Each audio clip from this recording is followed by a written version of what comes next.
কি হয়েছে তোমার পায়ে? ও কিছু হয়নি, একটু চোট লেগেছে। কতদিন তুমি এইসব কাজ করবে বলো তো? আর পাঁচটা লোকের মধ্যে সাধারণ জীবন যাপন করতে পারো না? আর যদি গুলিটা তোমার পায়ে না লেগে বুকে লাগতো তাহলে আমার কি হতো? আমার কথা নেই বাদই দিলাম, আমার গর্ভে যে সন্তানটা আছে তার কথা ভেবে হলেও এইসব কাজ ছেড়ে দিতে পারো। কিন্তু ড্রাগস পাচারকারীকে পুলিশ তাড়া করেছিল। তারা তখন পুলিশের থেকে বাঁচার জন্য একটা শপিং মলে প্রবেশ করে, কিন্তু সেই শপিং মলে সিসিটিভি ক্যামেরায় দুজনের মধ্যে একজনের ফেস দেখা যায়। এই মুহূর্তে আপনারা যাকে স্ক্রিনে দেখতে পাচ্ছেন, এই সেই মহিলা। হ্যাঁ মা, কি রে হঠাৎ এই সময়? আজকে খবর দেখেছি? না দেখিনি তো, কেন কি হয়েছে? আরে আজকে সকালবেলা মল থেকে পালানোর সময় সিসিটিভি ক্যামেরা তো ফেস দেখা গিয়েছে। পুলিশ তোকে তন্ন তন্ন করে খুঁজছে। তুই একটা কাজ কর, তুই যে কোনো জায়গায় পালিয়ে যা। আমিও তাই চাই। চল না টনি, আমরা দূরে কোথাও গিয়ে নতুন করে জীবন শুরু করি। দেখ মায়া, এটা মজা করার সময় না। তোকে আগেও বলেছি, এখনো বলছি, আমি বিবাহিত। আমি আমার স্ত্রীকে আমার জীবনের থেকে বেশি ভালোবাসি। তাই বলছি পাগলামি করিস না। আমি তোকে যেটা বলছি সেটা শোন। আরে আমি তো তোকে আর কি বলছিলাম। তুই তাড়াতাড়ি গা ঢাকা দে। আর আমি সিদ্ধান্ত নিয়ে ফেলেছি, আমি আমার বউকে নিয়ে অন্য শহরে চলে যাবো, যেখানে না থাকবে কোনো বস, না থাকবে কোনো পুলিশের অত্যাচার। আসছে। বাড়ির মালিককে কিছু বলেছো তো? ও নিয়ে তোমার টেনশন করতে হবে না। রাত 10টায় ট্রেন, আমি এর মধ্যে ঠিক বলে দেবো। তুমি এখন জামা কাপড়গুলো সব গুছে নাও। হ্যাঁ মায়া বল, অ্যাক্সিডেন্ট হয়েছে? কোন নার্সিং হোম?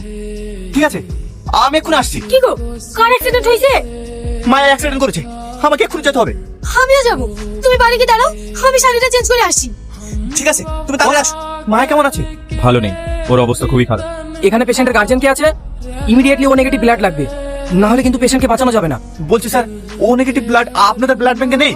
আরে থাকলে তো হয়ে যেত। আপনি ইমিডিয়েটলি ব্লাডের ব্যবস্থা করুন, না হলে পেশেন্টের কিছু হয়ে গেলে কিন্তু আমাকে দোষী করবেন না।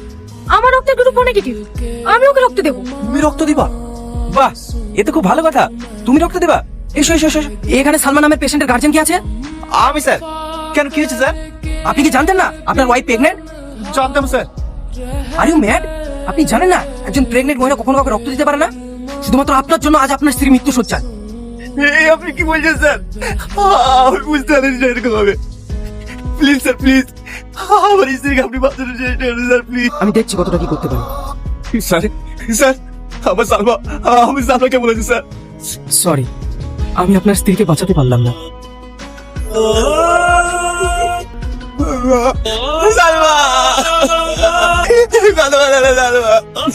ডাক্তারবাবু, টনি যেটা বলছে এটা কি সম্ভব? অবশ্যই সম্ভব, কিন্তু এর জন্য অনেক টাকা লাগবে। যত টাকা লাগবে আমি দেবো, আপনি সার্জারি করার ব্যবস্থা করুন। আরে সালা, এই তো একদম ম্যাজিক রে। টনি, মায়াকে তো একদম তোর বউয়ের মতো লাগছে।